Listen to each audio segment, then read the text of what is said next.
She's only a bird in a gilded cage, a beautiful sight to see. My opinion on vegans, I think it's a load of me arse, to be honest with you. Because back years and years ago, I'm sure a lot of people used to eat meat, you know, but I just don't believe in vegans. I just think it's a load of me arse.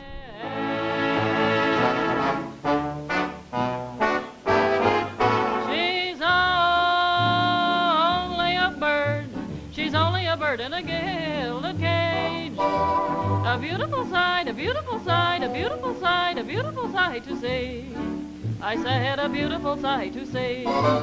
You may think that she's happy and free from all care. She's not, though she seems to be. Johnson. And I only went vegan about 2 years ago because I met my girlfriend, and she was vegan, I was vegetarian. And I lived in a place called Harwich in Essex. If you don't know it, you've never been there, don't go. And she lived in Norwich, in Norfolk. And we had a conversation about where we were going to live together. And she won, and I now live in Norwich. But part of the deal was I had to go vegan. I was kind of a little bit cautious, and then I realised, actually, you know what, I like sex more than cheese. I actually had this argument with a family member recently who said that if we didn't breed cows to kill them, cows wouldn't exist, which is absolute cobblers. They would exist in some form, they just wouldn't exist in industrialised agriculture. And if you have compassion for a cat, if you have compassion for your dog, if you love your rabbit, you can't say that that life is worth more than the cow or sheep in a field. It doesn't equate. It's just a complete conditioning. When we were kids, that's what we're told. You can eat chickens, you can eat pigs, don't eat dogs, don't eat cats. They're our friends, they aren't. Pigs have been proved to be more intelligent than dogs.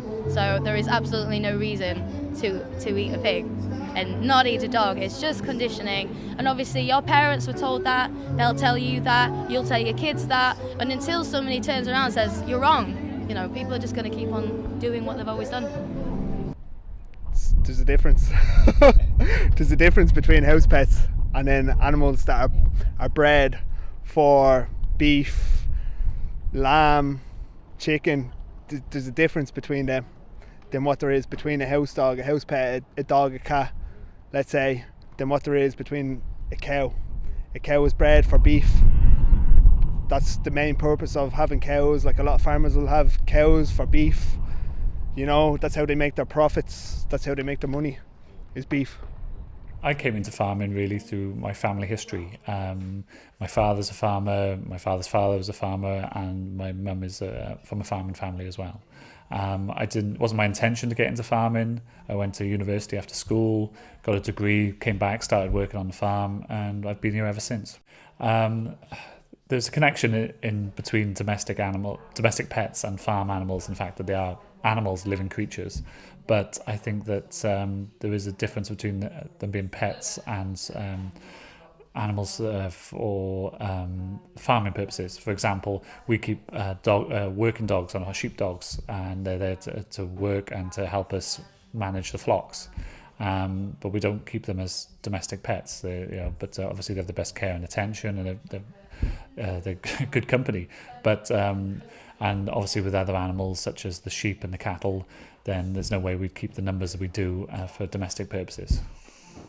I don't think there's anything you can really say to the companies that are already making money from killing animals, like abattoirs and butchers, because that's their business model and that's what they've been brought up to believe, and it's what they've based their whole business on. I think what I would say to the people who support that industry by eating meat is that the more of us who change, the more of us who move away from eating meat and move to veganism, they're going to have to change their model. And maybe someday the abattoirs will switch to just harvesting kale.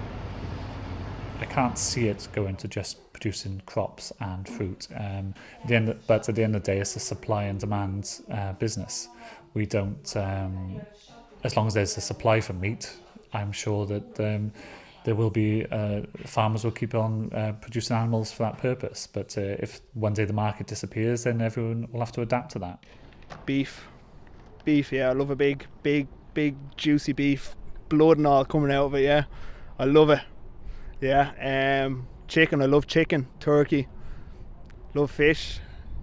Don't like bacon. Not a big fan of bacon.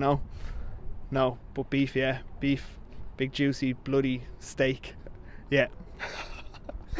Quite a few farmers now you see on Facebook, you know, beef farmers who have decided to turn their farm into a sanctuary. It can be done. It's just all about seeing the bigger picture.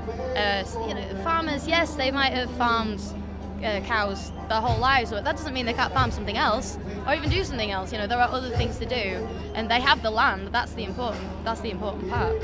It's people there that are just latching on to things. I don't even know. Like, I don't believe in it. Like, I just think people follow a culture, and that's what they do is just follow a culture, and they're just set on it. Like, you know. Slavery. At the time, it was normal. It was fine. People did it. People liked it. But you know, it's the same with animals. Like, we keep them in horrible conditions, and we breed them just so we can kill them and eat them. I think one day that is going to be seen by everybody to be morally horrendous. It's just going to take some time. We've already had the World Health Organization point out that eating meat is the same as smoking. So people are going to become more aware. Now, I know the meat industry did a very good PR campaign against that, but that news is still out there and it's becoming more relevant. And I think as more and more people become aware of the planet, become aware of their impact on it, I think you're going to see it growing from some niche little movement that some couple of hairy people in the corner kind of do, to, at the moment it's cool, which is brilliant, because I've never been cool before, but it will become mainstream in the next 5 years. When we murder, when we oppress, when we keep them in pain and distress. I don't think they're making a difference. There's still, like, there's farmers out there still going to breed cows, still going to send them to the slaughterhouse. Still, do you know what I mean? Like,